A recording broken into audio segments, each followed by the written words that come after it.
wanted to start off on a far lighter note.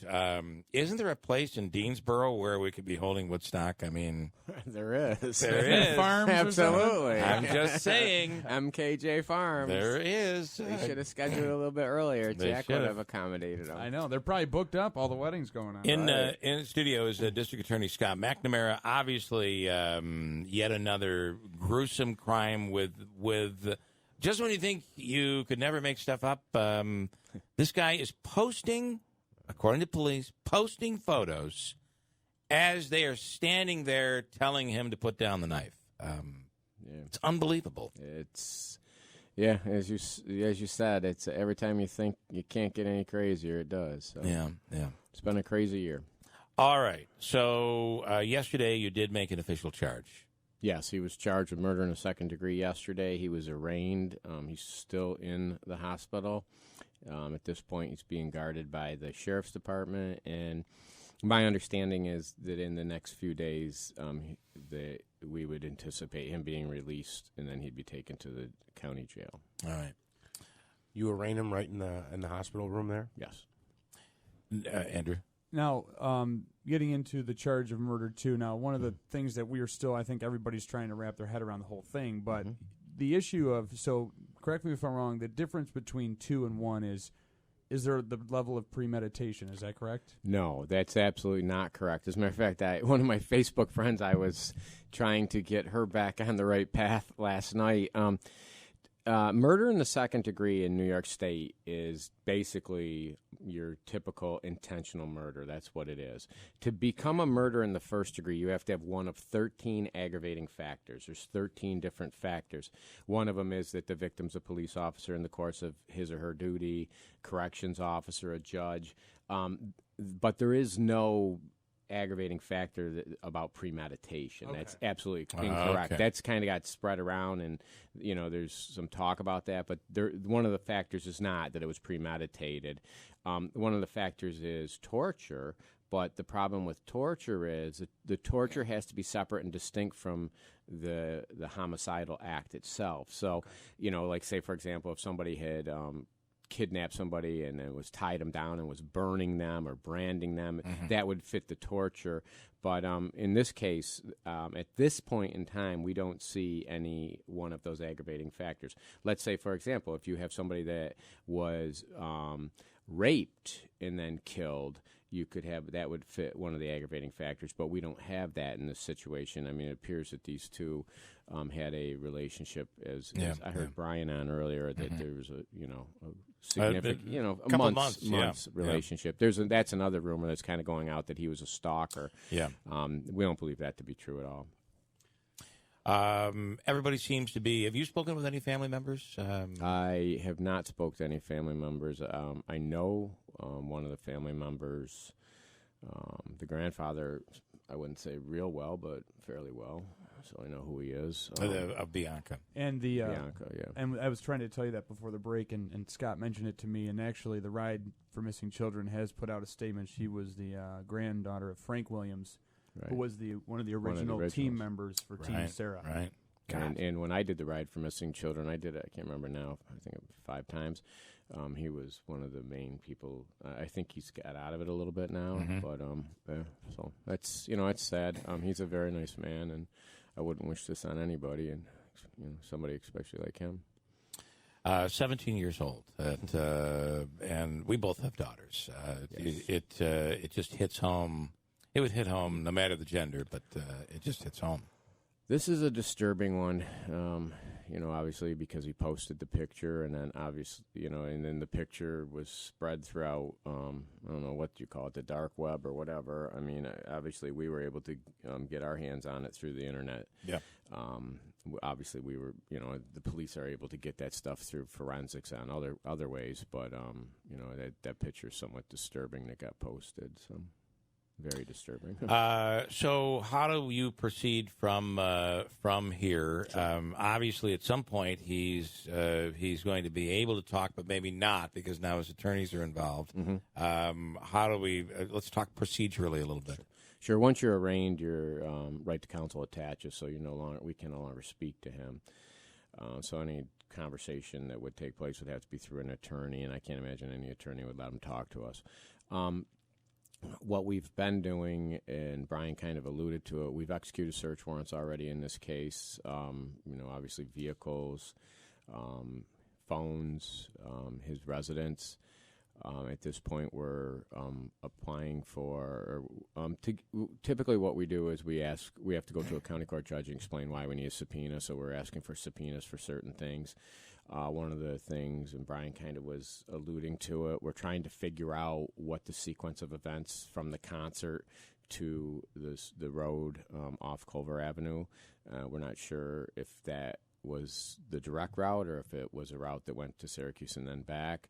Because there is some evidence that we found that would make us wonder if that was the direct route, if there wasn't, that he didn't go to Syracuse or his home up near Syracuse first. So we're trying to figure that out. Obviously, you do, and I say obviously, how you do that is through subpoenas. Your phone pings off cell towers, so you can track the cell tower location. In addition, you look at easy passes, or another thing that we try to get is throughway information, anything like that. And then her autopsy report hasn't come back in. That's something that we'll need. But I would anticipate that we would fast track this case right to grand jury as soon as we could. Up to this point, it seems that everyone that, whether it's police or you guys that have been able to talk to people or even read, but everybody seems surprised. So one would think this is, you'd have to be mentally deranged to do something like this. And then to be posting the photos. Are we is this generational? Who would place photos of such a thing online? What does that tell us about the mentality here of someone who is considered to be sane? Yeah, that's a good question. At this point in time, we have no reason to believe that we're dealing with someone that has an insanity defense. However, as we always do when we deal with a bizarre type of homicide, which I would say this one is, only because of the posting of the picture. Yeah. And then, as Brian alluded to, when the officers got there, he tried to take his own life and then posted pictures of that. So we are dealing with someone that we anticipate a lawyer is going to probably go down that road. So we've already contacted our experts on that. I don't know. I think we're talking. I mean, it's hard. It's there's so many different segments of society, and guys like you and I, we don't live in that world anymore. Right. We're older, and we kind of, our lifestyle's different. But I think what we've bumped into here is some people that live a lot of their life online. Yeah. And one of the things that I thought was fairly, I don't know if interesting, disturbing, or I don't know, just notable is that the way he posted this and what was pushed out, so it's all out there in the public arena, but it was under some of it was under an Instagram name of Yes Juliet, which then makes you Romeo and Juliet, and that was another situation. So I don't know. It's weird. I mean, there's some other stuff we're looking at that this might mirror some other media that's out there. I'm not sure. I don't know what we're dealing with. What about toxicology? Is there the chance that bath salts or something that would have impeded the judgment of this male? If we have the ability to get his blood, that's something that we would apply for. We don't have any reason to believe that's it. I mean, at this point, as Brian kind of alluded to, and it's in the Rolling Stone article, so it's not like I'm saying anything that isn't out there in the public arena. We believe something happened at the concert with her kissing somebody else, and that's kind of our working theory at this point in time, as Brian alluded to when he was on. They're trying to identify that individual, try to find out who that individual is. Once again, we're talking about a world that you and I don't. Yeah, we yeah. live in it, but we don't live it. Mm-hmm. And so, like, I don't have Instagram friends or people I meet online that I've never met in person that I would see at a concert. Right. And so Both of them had following. So yeah, they had several followers. I was somewhat surprised when it happened, and it instantly started getting a lot of national and international attention. Because of her following. I guess she's a YouTuber and she's an Instagram person, and I should say.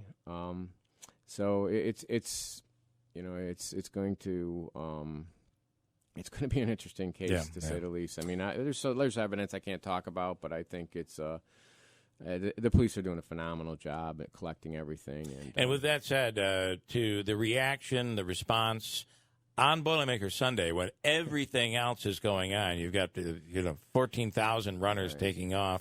It is pretty impressive. I also want to get in a moment to just ask you your thoughts on lessons that people, parents, can kind of take away from all of this in a second. Andrew. But getting back to, and Bill had just talked about it, being that it was Boilermakers Sunday, and with the race, I think it was just shy of 7:45 that they stopped the start of the race because first responders, EMT, began to approach the scene and respond to the scene.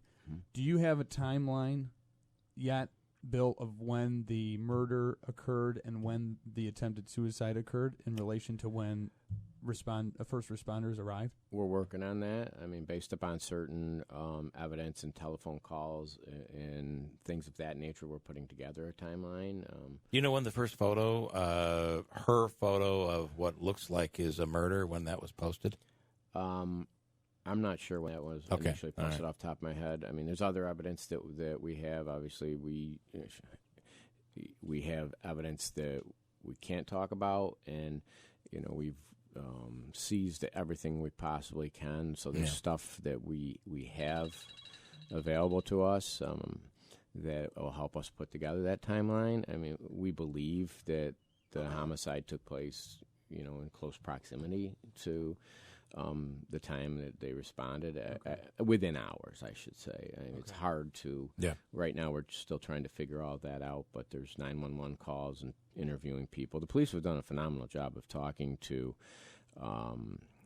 different people and tracking people down, and they've done a really good job. Well, they were kind of behind. They kind of got behind on it right out of the gate because the first response was to him.